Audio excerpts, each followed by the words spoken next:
Sebelum belajar, silakan persiapkan diri Anda dengan baik dan semua perlengkapan untuk belajar. Selamat belajar dan semangat, Tuhan Yesus memberkati. Pendidikan Agama Kristen kelas 7, bab 3, indahnya saling mengampuni. Halaman 28-32. Sebelum belajar, kita berdoa.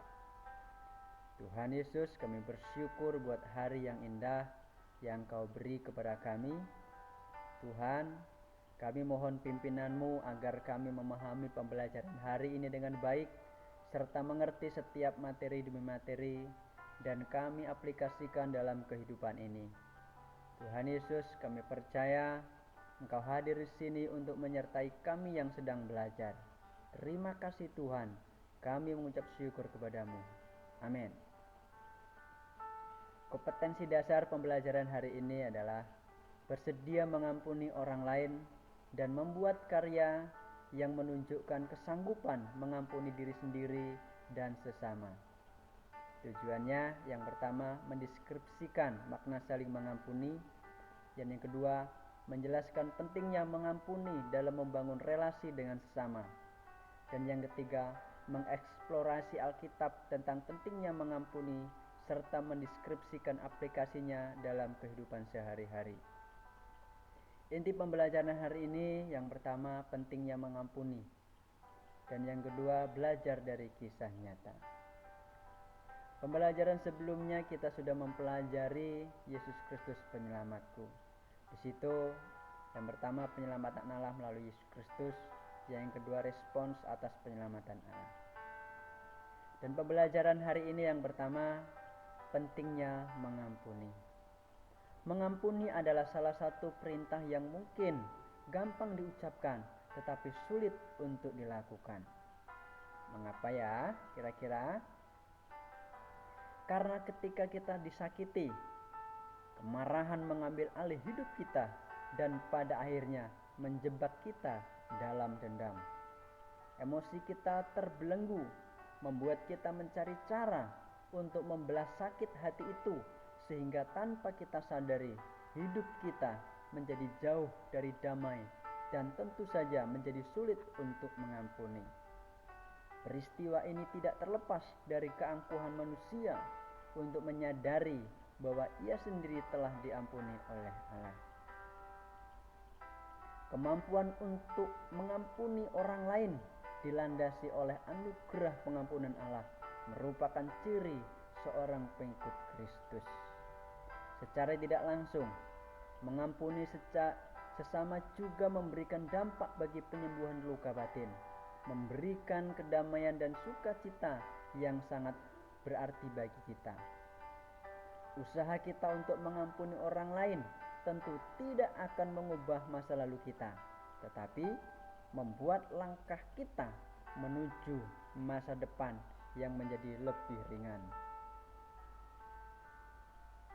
Efesus 4 ayat yang ke-32, tetapi hendaklah kamu ramah seorang terhadap yang lain, penuh kasih mesra dan saling mengampuni, sebagaimana Allah di dalam Kristus telah mengampuni kamu. Kita mengampuni karena Allah telah mengampuni kita. Seseorang yang belum mampu mengampuni orang lain adalah mereka yang belum benar-benar mengalami pengampunan Tuhan untuk mereka. Kalau Allah dapat mengampuni kita sedemikian rupa, bagaimana mungkin kita dapat menolak mengampuni orang lain yang bersalah kepada kita? Oleh karena itu, lengkapilah diri kita dengan perlengkapan senjata Allah yang terdapat di dalam kitab Efesus 6 ayat 10-18. Dan yang kedua, belajar dari kisah nyata.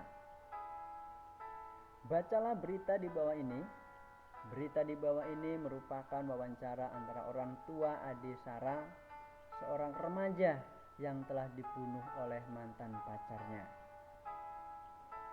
Mbak, semua anak didik Mister bisa diperhatikan dengan baik.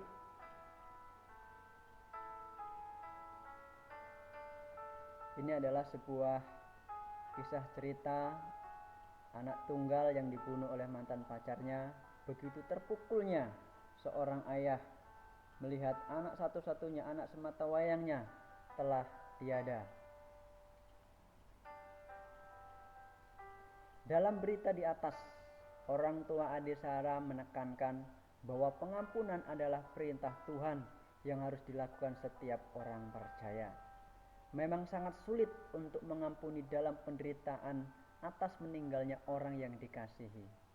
Tetapi itulah yang perlu kita lakukan sebagai kualitas yang menunjukkan kita sebagai pengikut Kristus. Belajar dari firman Tuhan dalam kitab Matius 18 ayat yang ke-22 sampai 35. Pengampunan disamakan dengan penghapusan hutang. Oleh sebab itu, pengampunan berarti melepaskan beban dari tuntutan dalam hati kita. Kesimpulan pembelajaran hari ini adalah hidup saling mengampuni adalah wujud rasa syukur karena telah diampuni oleh Kristus. Namun demikian, kesediaan untuk mengampuni kesalahan tidak boleh dijadikan sebagai alasan agar kita bebas untuk menyakiti orang lain. Hikmat dari Allah melalui Roh Kudus sangat dibutuhkan agar kita tidak hidup dalam dendam, tetapi mampu hidup mengampuni serta dengan bijaksana menempatkan diri agar tidak memanfaatkan pengampunan yang diberikan. Untuk tugas akan dikirim, bisa dilihat dan dikerjakan melalui Google Forms yang akan dikirim melalui WA Group. Dan kita akan akhiri pembelajaran hari ini dengan doa. Terima kasih Tuhan buat penyertaan-Mu pada hari ini.